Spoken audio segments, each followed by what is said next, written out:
Issa and Lawrence, y'all give me, I'm just so happy that we are able to see why you guys fell in love. This is the real reason. This is why y'all relationship was so good. You guys really gelled together. I just love the way you guys are. I love that you guys are funny together. I love how you vibe together. In the first 5 minutes of this episode, I was just cheesing the whole time. Like, I'm having butterflies. Like, this my man. Like, I'm getting back with my man. Like, you know a show is good when you got your man watching the show. Period. Because usually men don't be watching women's shows, but it's a man show too. But you know what I'm saying. But this episode right here had me on the edge of my seat. Issa and Lawrence, you give us the vibes that we love and we want to see. Like, we literally want to see y'all back together, and we didn't know what y'all relationship was like before it was messed up, because the first season showed y'all was messed up. Now it's showing y'all how you guys were in love, how you felt about each other. That's why y'all the way y'all are. Like, it just shows us so much. Like, I really loved how they are showing that shit, women can't get back with the man that they cheated on, because most of the time men don't be going back to women they cheated on. I just feel like they both matured, are all able to see how they matured and develop how they want to be, who they are, and grown a lot, and able to have a conversation with each other and able to be with each other. And at the end of the day, they don't even know what it is. They just know it feels good. And sometimes that's good, but then sometimes that's bad, because if you don't know what you are, you'll be all confused when somebody go hang out with the next person and hang out with another person. You'll be like, I thought we was cool. I thought we was kicking it. So I do need them to get a clarification of what they are, because it looked like San Francisco went good for Lawrence, which is his second interview he went on. And it looked like he's going to be moving.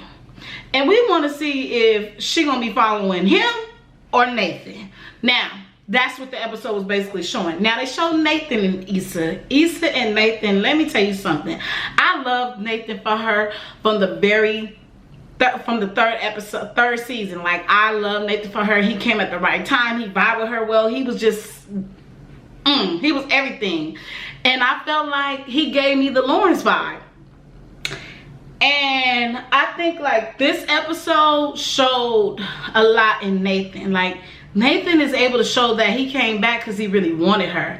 But then she found out, he told her that he had a bipolar situation, and he had to control it and learn how to control it to even come back. That is very deep.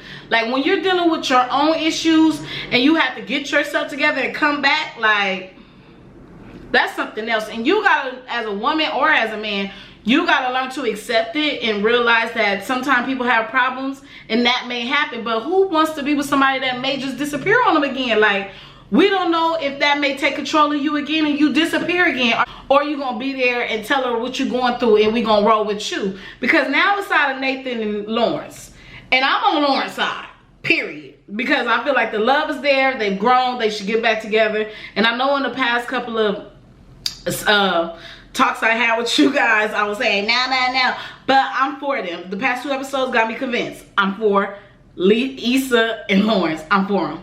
So Nathan and her, I feel like when he was meeting a little hater talking about he's what is it, wishy-washy. I'm like, ain't you wishy-washy? Ain't you disappear? And I'm good you was able to tell her how you felt and what was going on with you being bipolar, but don't be trying to, I hate when men hate on another man because you don't know that situation. And didn't Issa the one cheat? So how you gonna say he wishy-washy? He wishy-washy because she was doing what she was doing, but he was wishy-washy because he had to figure out himself too. So it's a lot. And a relationship is work. People don't understand when you're in a relationship, and especially when you're living with them.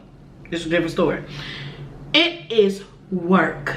And if you're not able to work at it and make that situation a good situation, you're gonna be always in the zone where I gotta leave, I gotta do, you know. I'm just happy that everybody is mature in these episodes and they are getting through their problems, unlike Molly. So Molly, I'm gonna give you a couple of things on why you may not work with this man that you got. Because you don't take accountability for the shit you do. she does not take accountability for the shit she do. As much as Issa was supposed to apologize, you didn't think you were supposed to apologize? You don't think you had nothing to do with you and her relationship not working how it worked? Like, how you gonna, every single person that has been in your life, like the therapist said, you have put a wall if they did something. Like, you never take accountability of the shit you do. You always saying they. And I used to be a they person, but I had to grow up. You have to learn that you have to take accountability for the actions you choose and how you choose to be in that situation, whatever it is. So I feel like for her to be like, oh, Issa did this, Issa did that, and then be funny acting, and then send that text message to her man while they was hanging out with Nathan, and she didn't mean to send it, and said she is trying. Like, how would you feel if your best friend for all these years call you to try to be your friend again after y'all fell out, and you act like you're open to it, but behind closed doors you're not open to it, and you really funny acting, and you really don't want to be your friend, and you really not even really trying, you just, that is just wrong to act like you're cool about your relationship and you want to work on your relationship, but you really don't. You really funny acting. So you got another person trying to prove their love to you, trying to be your friend so bad, and you're like, oh, I want to be your friend, but behind closed doors, like, I don't want to be your friend. Who want a friend like that? Molly is really mad because Issa is up on her game. She is mad because she is up. When Issa was down, we didn't have this many problems with Molly.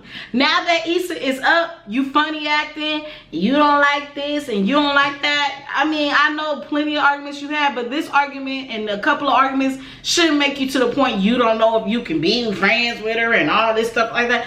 Like, girl, ain't no way I'm gonna be fighting for a relationship and it's one-sided. I'm fighting for a relationship and she's not, or he's not. Like, no relationship is worth fighting for if the other person is not open to doing it as well.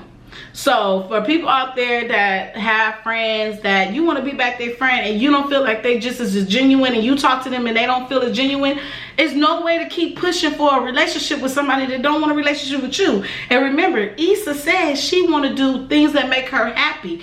If Molly is not in the picture, sometimes people are seasonal. Sometimes people are not a lifetime, and I had to learn that for myself. Like, not everybody's a lifetime friend, not everybody's a lifetime boyfriend, not everybody's a lifetime whatever in your life. So you have to be strong, and you have to realize that how you move is gonna be beneficial for the long run for you. You cannot be chasing people and they're not open to being in a relationship with you. That goes for friends and boyfriend. At the end of the day, I think Molly is a hater. I think she doesn't take accountability for herself. I think that she was happy when Issa was down and she was high. And I feel like she's mad that Issa has found herself. How do you be mad that your friend has found herself? But I really think she's mad that she's found herself. She's found her voice. She's found herself. Even if she have her relationship, whatever issue, she's okay with being her. And Molly's not okay with being herself. Because a lot of women like Molly are not okay with themselves. And that's why they bring it out on other people and say other people did this and other people did that. And that's why she may not last with her man. Molly, you may not last with this good man because the brother situation, you couldn't even hang out with him because you mad about what happened, and all it takes is a conversation, an apology, and move on. But you hold on to things, and that's what's gonna hold you back from being successful in relationships. Something like your therapist say. I mean, I could be a therapist. Whatever. Anyway, that was an episode of G Vibes with your girl G9. I gave you the rundown on episode 9 of Insecure season 4. Now we got season 10, and we know Condola not pregnant. So we know that ain't gonna be in season 10 because we already talked to Lawrence, and Lawrence said she ain't talking to her no more. So we're gonna see what season 10 be like, because we wanna see what Issa and who Issa gonna choose, and whoop de woo woo with that. You guys have a good day, and I'll see y'all soon. Bye.